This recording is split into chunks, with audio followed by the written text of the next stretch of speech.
The morning began like any other for Cole Maddox, a solitary cowboy who preferred the company of wind, cattle, and distant horizons to people. His ranch sat miles from the nearest town. Tucked between rolling prairies and a slow-moving creek, life had taught him to survive with little and expect even less. So when he noticed a broken wagon in the distance tilted, abandoned, and oddly still, it caught his attention in a way few things did. Cole approached cautiously, his horse stepping through dry grass. At first he saw no movement, and he wondered if whoever had been traveling with the wagon had walked off looking for help. But then a soft cough, thin and trembling, carried across the prairie. Cole dismounted and moved closer, hand near his holster, not out of aggression, but caution. Trouble came in many shapes out here. Beside the wrecked wagon sat a boy of about 10. Clutching a threadbare blanket around his shoulders, his face was pale from hunger and exhaustion, but his eyes, alert, intelligent, followed Cole with a mix of hope and fear. A few feet behind him, leaning against a wheel, sat an elderly woman. Her gray hair was neatly pinned, her posture dignified even in her weariness.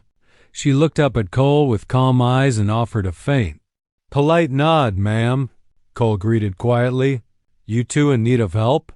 The boy didn't speak, but the woman managed a tired smile. "Our horses bolted last night. We've been stranded since dawn. I'm afraid neither of us can walk far." There was something refined about her tone, educated, practiced, completely out of place in the rough prairie. Cole noticed she wore a travel coat made of high-quality fabric. Though dirt and dust had muted its color, even the boy, beneath his worn clothing, carried himself with a strange steadiness, not the usual kind of travelers one met so far from the main road. But Cole wasn't one to interrogate misfortune. Didn't need questioning. It needed kindness. "You're welcome to come stay at my place," he said simply. "A warm meal, a safe place to rest." The boy's eyes widened, and for the first time since Cole arrived, relief flickered across his face. The woman exhaled shakily, as if she had been holding her breath for hours. "That is incredibly kind of you," she murmured. "Just for a night." "If you don't mind." Cole helped them onto his horse, walking beside it as they rode the short distance back to his ranch. The sun was dipping low, painting the plains in gold, and for a moment the scene felt almost peaceful. Three strangers, traveling together as if it were natural inside the ranch house. Cole set out water and bread while heating a kettle over the fire. The boy ate quietly, though politely, and the woman who introduced herself as Evelyn thanked Cole repeatedly, her words gentle and precise. She explained only that they'd been traveling to visit a distant friend and had been ambushed on the trail, losing their horses in the process. Something about that story didn't sit right. Cole wasn't sure why. Maybe it was the boy's calmness, or Evelyn's refined composure in such dire conditions. Maybe it was the gold-trimmed pocket watch she tried to hide in her coat, far too fine for ordinary travelers. Cole wasn't the sort to pry. People had secrets, and secrets had reasons. All he knew was this: two vulnerable souls were under his roof tonight, and despite his loner nature, he felt a quiet pull, a sense that their arrival was no accident, and that his life was about to change in ways he could not yet imagine. The ranch had not felt this alive in years. Cole Maddox was a man accustomed to silence, the kind that clung to the faith walls and wrapped itself around his meals, his evenings, his thoughts. So when he awoke the next morning to the faint sound of voices, soft, careful, almost musical, it took him a moment to remember he had guests, Evelyn and Daniel.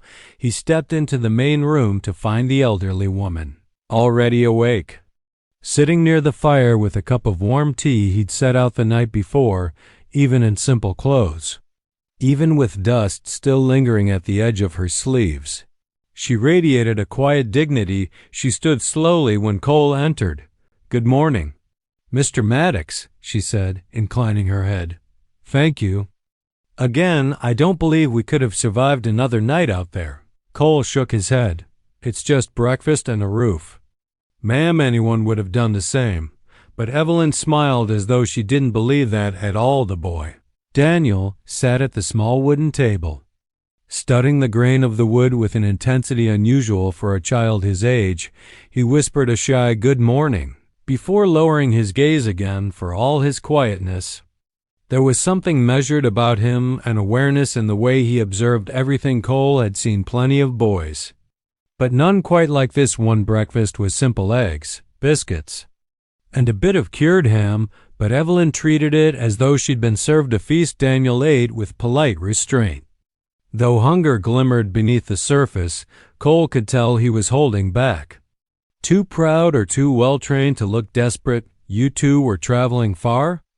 Cole asked gently, not wanting to push too hard. Evelyn exchanged a glance with Daniel before replying, "Yes, farther than we anticipated." Her answer was polite, but vague, too vague. Cole noticed again the expensive pocket watch she kept tucked carefully beneath her sleeve, its chain glinting faintly whenever she moved.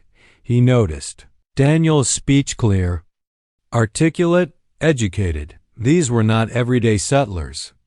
Travelers did not wear gold-trimmed watches or speak with such refinement, and they certainly didn't end up abandoned on the edge of nowhere without a strong reason. But Cole kept his questions to himself. He wasn't a man who pried. Life had taught him to respect silence just as much as honesty. Still, he felt a pull, something about them, fragile yet composed, grateful yet guarded, stirred a long unused instinct within him, protection, responsibility. Ranch had been empty of family for so long that he barely recognized what that feeling meant.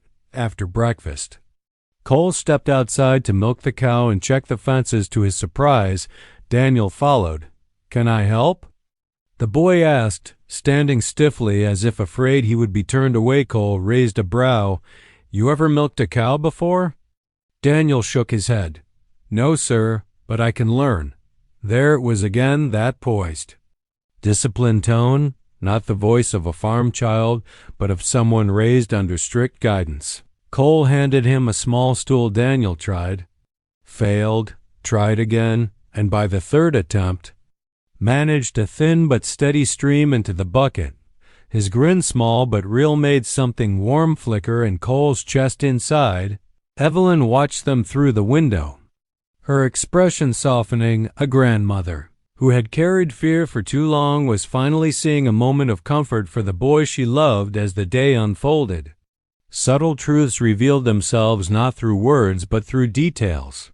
The way Daniel read fluently from one of Cole's old books, the way Evelyn's posture straightened when discussing anything related to business or property, the way both of them flinched at the sound of distant hooves. Refinement wrapped in fear, grace wrapped in grief, and beneath all of it, a secret. Cole felt it in his bones. These two were not just lost travelers. They were running from something bigger than he could yet imagine, and without knowing why, Cole found himself silently making a decision. As long as they were under his roof, he would keep them safe. The second day should have been peaceful.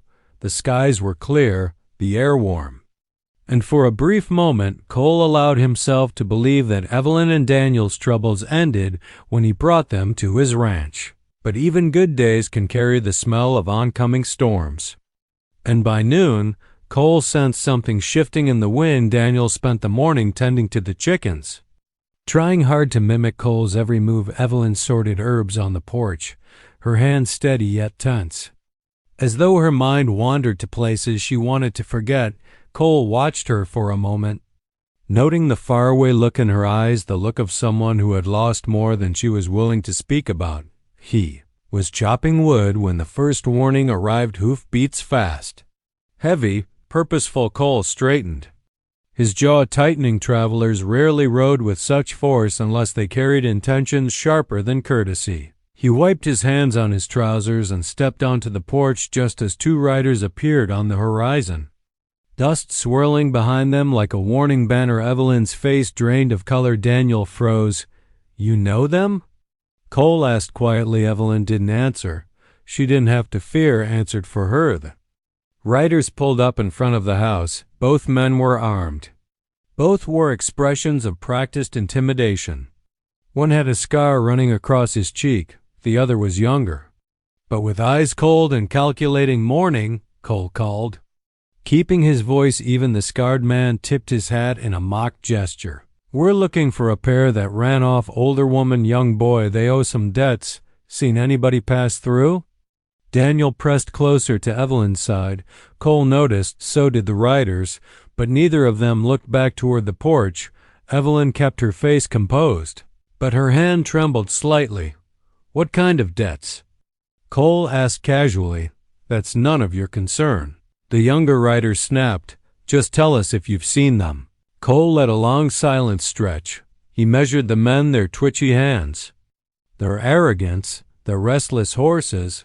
These weren't debt collectors, these were hunters, and the people they hunted were standing just inches behind him. "No," Cole said finally.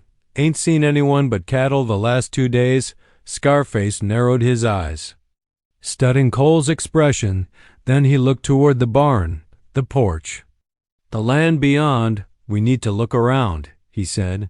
"Just to be sure." Cole stepped forward, blocking their path. "My land, my rules, you can turn around now." The younger man's hand slid toward his gun, but Scarface raised a hand, stopping him. "Easy," he murmured, though his gaze remained sharp. "Didn't mean to cause trouble. We'll be keeping an eye out." Though the threat was clear as they rode off, Evelyn collapsed onto a chair, her face pale and drawn. Cole waited until the riders disappeared behind the ridge before turning to her. "Ma'am," he said gently, "it's time you told me the truth. Those men weren't after money." Evelyn closed her eyes, breathing shakily when she opened them. Grief shimmered behind her composure. "No," she whispered. "They are after my grandson." Daniel's small hand clutched her sleeve. Cole remained silent, letting her speak. "My son Daniel's father was murdered by businessmen who wanted control of our cattle empire," she said, her voice cracking. "When they could not force us to sign over ownership, they turned violent. They want Daniel because he is the last Harrington heir." Harrington. The name hit Cole like a blow. Everyone in the territory knew it. Wealth, influence, power, but the worn-out woman before him didn't look like royalty. She looked like a grandmother fighting for her family. Cole knelt beside. "Daniel, you're safe here," he said firmly, "and I won't let anyone take you." Daniel trembled, but nodded for the first time since they arrived. Evelyn allowed herself to break tears, slipped down her wrinkled cheeks. "Thank you," she whispered. Cole looked toward the ridge where the riders disappeared. This wasn't luck. This wasn't coincidence. Trouble had found his ranch, and now, he realized with cold certainty, he would have to stand between it and the family fate had placed in his care. The truth changed everything, and yet, strangely, it changed nothing at all for Cole Maddox. He wasn't a man who cared for wealth or reputation, cattle empires, business deals, the politics of influence. Those belonged to a world far removed from his dusty, quiet ranch. But the moment Evelyn Harrington revealed her identity and the danger chasing her grandson, Cole felt the old familiar weight settle over his shoulders.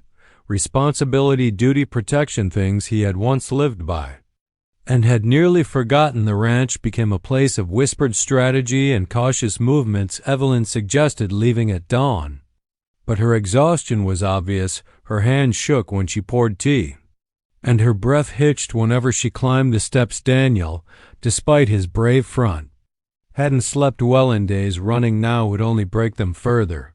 "You stay," Cole insisted, "at least until you get your strength back." Evelyn opened her mouth to argue, then stopped. She saw it in his eyes, the certainty, the quiet strength, the promise. He didn't speak aloud because he didn't need to. She nodded as days passed. A new routine emerged, one forged not from calm domestic life, but from silent preparation. Cole began teaching Daniel skills he'd need to survive, not just how to ride or mend a fence, but how to read danger in the wind, how to recognize tracks, how to handle fear. Daniel soaked it all in, eager, desperate. Willing to learn anything that made his grandmother safer, Cole saw a familiar fire in the boy one he had once carried himself. Before loss dulled its edges, "You're quicker than I thought," Cole remarked one afternoon as Daniel managed to saddle a horse properly on his own Daniel's cheeks flushed with pride. "I just don't want to be weak." Cole rested a hand on his shoulder. "Being strong ain't about fists or guns. It's about protecting the people who matter." Daniel nodded. He understood far more than any child should. Meanwhile, inside the house, Evelyn slowly allowed herself to exhale. The ranch offered something she had not felt in weeks. Security. Cole's unspoken watchfulness, his constant awareness of the land, and his effortless command over the environment made her feel protected in a way guards and gates never had. One evening, she prepared tea while Cole sat at the table repairing a broken spur. The lantern flickered, casting warm light across the room. "You remind me of my son," Evelyn said quietly. Cole's hands stilled. He didn't look up. "He was a good man." "I reckon the best," she whispered. A tremor entered her voice. "They killed him because he refused to bow to greed. And now they come for Daniel." Cole finally met her gaze. Her grief hung between them, raw, unmasked, powerful. He understood it too well. The loss of family was a wound that never healed, only softened over time. "I won't let them near him," Cole said simply. Evelyn studied him, this solitary cowboy with a guarded heart and steady hands, and something softened inside her. Not admiration, not gratitude, something deeper, trust, real, aching trust. Day by day, Cole's quiet ranch transformed into a small bastion of hope. He reinforced the barn doors, repaired the fences, checked the creek trails, and made sure every entrance was secure, not out of fear, but readiness, the kind that settles into a man who has lived through storm after storm. Daniel followed him like a shadow. Evelyn found comfort in his presence, and Cole, unaccustomed to family, to conversation, to warmth, found himself drawn into their world more than he expected. Late one night, as the wind whispered across the plains, Cole stood outside staring into the darkness. The horizon looked peaceful, but he knew better. Their enemies wouldn't give up. Danger was coming, not in weeks, but soon. Still, he didn't flinch, because the moment Evelyn and Daniel stepped into his life, they became part of something he thought he'd lost forever, a family worth fighting for. The peace that had slowly settled over Eli's ranch shatters the moment the long-rumored threat finally makes itself known. For weeks, Eli had sensed something brewing. Mr. Granger's visit, the mysterious riders too close to the fences, the unease in the boy's eyes whenever unfamiliar horses appeared on the horizon. Now, as the sky darkens and a real storm rolls in, the trouble that has been creeping closer finally arrives in full force. It begins with thunder deep rolling, a warning tremor across the plains. The cattle stir restlessly, and the horses in the barn stamp their hooves. The boy, Daniel, stands by the window, watching the wind bend the tall grass beside him. His grandmother, Margaret, rests in her chair, but for the first time, Eli sees worry in her usually calm eyes. She knows what's coming.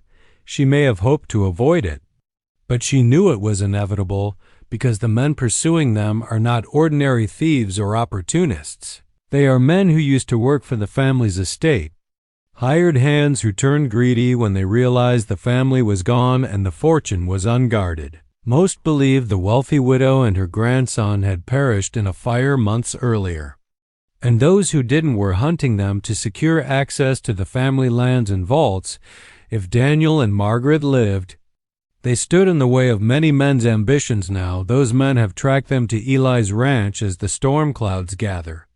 Eli goes out to secure the barn doors, but before he finishes, he spots movement along the fence line. Half a dozen riders, their coats whipping in the rising wind, their silhouettes sharp against the lightning-lit sky. It is no coincidence.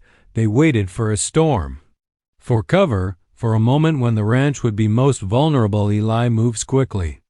Ushering Margaret and Daniel into the cellar beneath the kitchen, Margaret tries to argue she does not want to hide like prey, but Eli tells her firmly that keeping Daniel safe is the priority. She finally nods.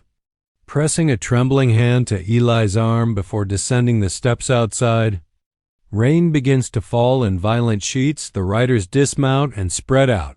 They shout threats, false promises, and bargains offering money, land, anything for Daniel and Margaret's location. Eli steps out onto the porch, shotgun in hand. Calm despite the fury of the storm around him, he tells them plainly, nobody is leaving with anyone from this ranch. The confrontation escalates quickly. The men try forcing the barn doors open.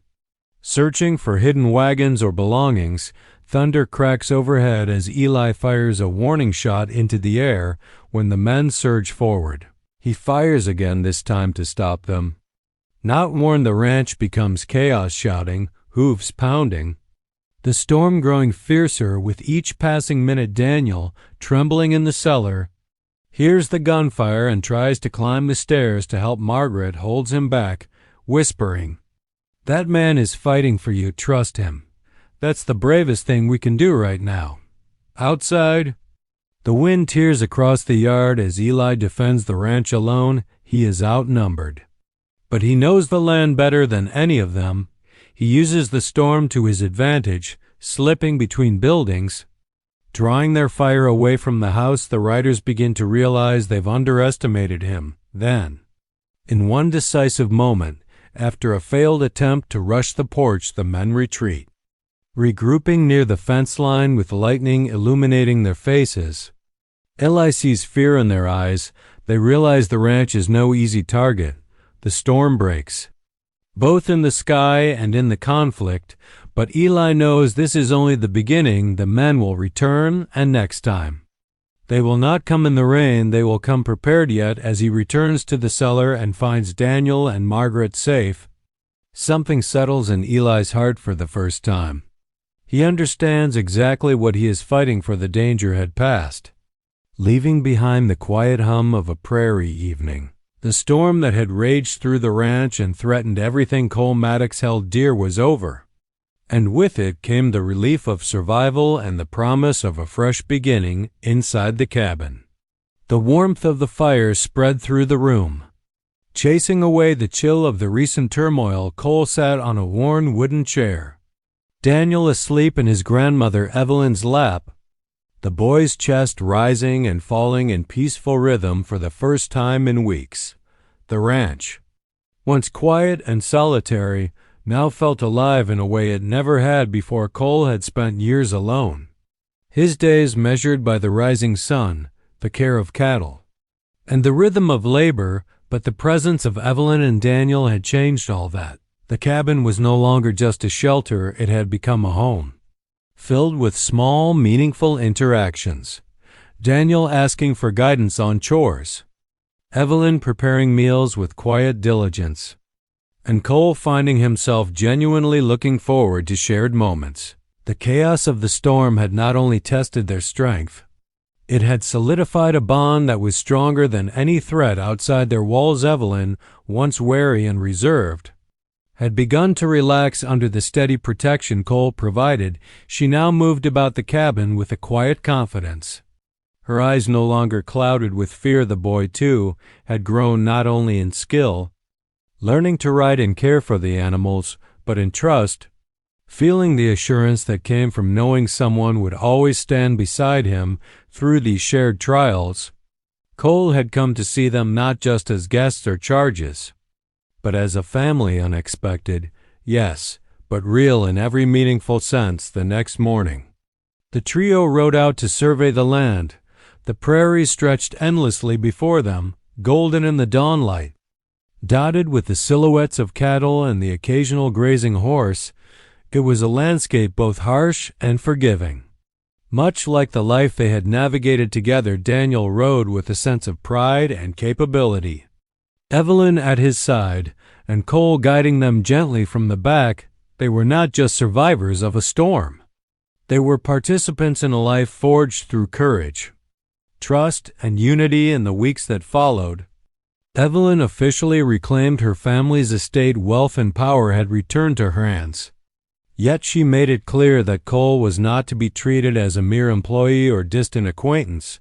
Instead, he was invited into the fold not for his connection to money, but for the loyalty, protection, and care he had shown when it mattered most. It was a gesture that surprised Cole. Yet it felt right. His life had been one of solitude, but in this unexpected family, he found purpose beyond the boundaries of his ranch. Daniel, once frightened and unsure, now thrived under the guidance of both Cole and Evelyn. He learned lessons of courage and compassion, as well as practical skills for managing both land and people in the safety of their care. He blossomed into a boy capable of carrying forward a legacy far larger than himself, a legacy built not on fear or power alone, but on the love and strength of those who stood beside him one evening.